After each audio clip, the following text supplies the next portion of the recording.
For sale at Boyd's Brass is this Reynolds Contempora FE-01 double horn. This is a super sweet horn. It's a great player. You'll hear that in a second.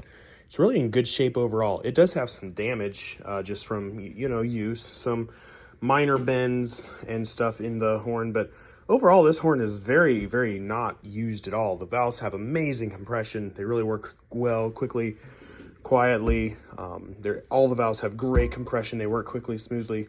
Slides are great. There's no pitting in the horn. Really, the only damage is like some dents. Like you can see some dents in the bell tail here, but even they're very minor. Nothing that's going to affect how it plays.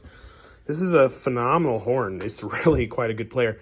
Say it plays very similar to a good Elkhart 8D. It's got a great range. All the registers speak well.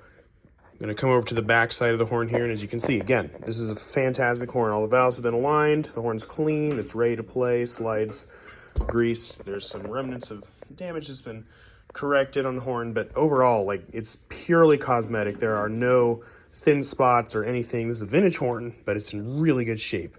So if you're looking for a horn that really plays amazing but is not going to break the bank, this horn, I would be comfortable letting a student play this in college, even as a major through college or something like that if they had to. Like, it's not a Geyer horn, or it's not technically an AD or anything like that, but this is, if you're on a budget looking for a good horn for yourself that plays great but isn't going to break the bank, like, this is definitely going to serve you well. I've gone ahead and paired this horn with this Conn case, and the case is like really actually great. It fits the horn well. The horn sits inside it, is snug, closes well.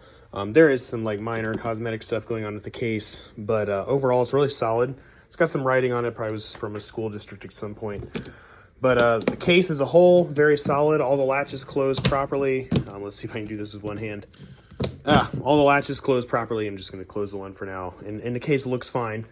And it is definitely functional. So comes in this case. It's going to be a great package for somebody looking for a deal on an amazing playing horn. This horn really is a great player. There's not too many horns that I'm like, yeah, this could be played as a backup professional horn, even at this price point, a backup professional horn or something like that. But this is like a super great player. Very acrobatic horn, great sound, good power.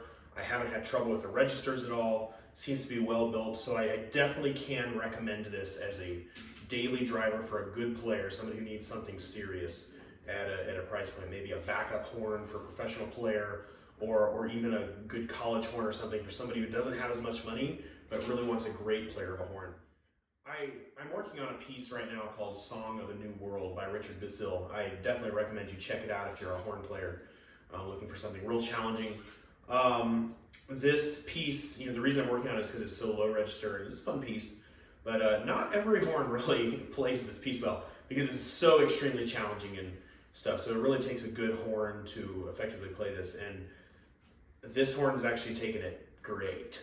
So I'm going to go ahead and play an excerpt of that. It's a very challenging piece, but this horn can play it, which is one reason I'm like, this actually is a great instrument. Definitely worth checking out. So here's an excerpt from Song of the New World by Richard Basile.